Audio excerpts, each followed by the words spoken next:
అందరికీ నమస్కారం. అందరూ ఎలా ఉన్నారు? బాగున్నారా? ఈరోజు మాది పచ్చి చేపల పులుసు అన్నమాట. ఇంకా అలాగే పచ్చి చేపల పులుసులోకి పచ్చి చింతకాయలు అనమాట. మా చెట్ల దగ్గర కాసిన చింతకాయలు అన్నీ చేలో చెట్టు కాడే కోసుకొని వచ్చారు. ఇప్పుడు ఈ శుభ్రంగా కడిగేసుకొని మనం పులుసులో వేసుకోవడానికి వాటర్ మంచిది వాటర్ వేసుకొని ఉడకబెట్టేసుకొని మళ్ళీ తర్వాత చింతకాయలు ఇలా ఉడకబెట్టుకోవాలన్నమాట. కాలుతుంది చూడండి. పచ్చి చింతకాయలు చూపించాను కదా ఇందాక, ఇలాగ శుభ్రంగా ఉడకబెట్టేసుకొని ఇలా వేసేసుకొని అప్పుడు మనం ఇప్పుడు చేపల కూరకి రెడీ చేసుకుంటున్నాం అన్నమాట. అప్పుడు కొద్దిగా నేను బాగా వేడిస్తున్నాను అన్నమాట, అందుకే కొంచెం గట్టిగా అవుతుంది. మళ్ళీ ఇప్పుడు ఇందులో మనం మసాలా వేగిపోయింది కదా, సాల్ట్ పసుపు అన్నమాట. తర్వాత కారం వేసేసుకుని, కారం కావాల్సినంత అన్నమాట, ఎందుకంటే పచ్చిమిర్చి ఎక్కువ వేసాం కాబట్టి కారం తగ్గించేద్దాం.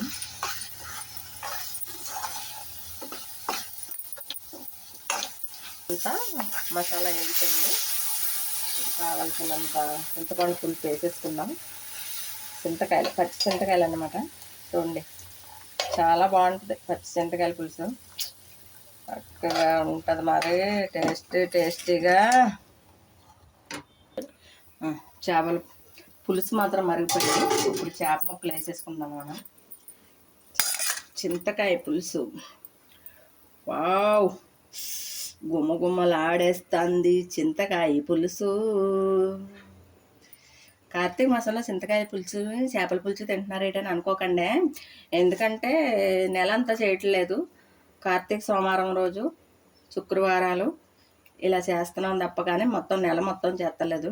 అందుకనేసి మీరు ఎవరు కూడా తప్పుగా అనుకోకండి, ఎందుకంటే నెల అంతా చేస్తే మనం నీసు తినాం, కానీ నెల అంతా చేయట్లేదు కాబట్టి మేము మాత్రం నీసు తినేస్తున్నాం. అది ఆదివారం మంగళవారం తప్ప మిగతా రోజుల్లో ఏమి ఉండలేదులే. కాకపోతే మళ్ళీ పులుసు మాత్రం గుమ్మలాడుతుంది, కాకపోతే పులుసు ఎక్కువ వేసింది. బా ఒక్క నిమిషం ఆగి మరి.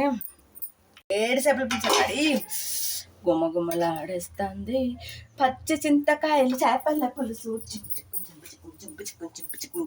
ఇగో చింతకాయలు అనమాట, ఈ చింతకాయలతో చేసిన చేపల పులుసు. రండి రండి.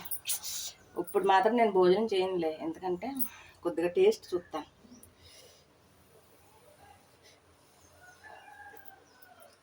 అబ్బా వావ్, సూపర్ అంతా చేపల పులుసు. పచ్చి చింతకాయలు వేసుకొని చేపల పులుసు చేసుకుంటే చాలా బాగుంది. అలాగే వీడియో కనుక నచ్చితే కనుక లైక్ చేయండి, షేర్ చేయండి, కామెంట్స్ బాక్స్లో కామెంట్స్ పెట్టండి. Bye bye.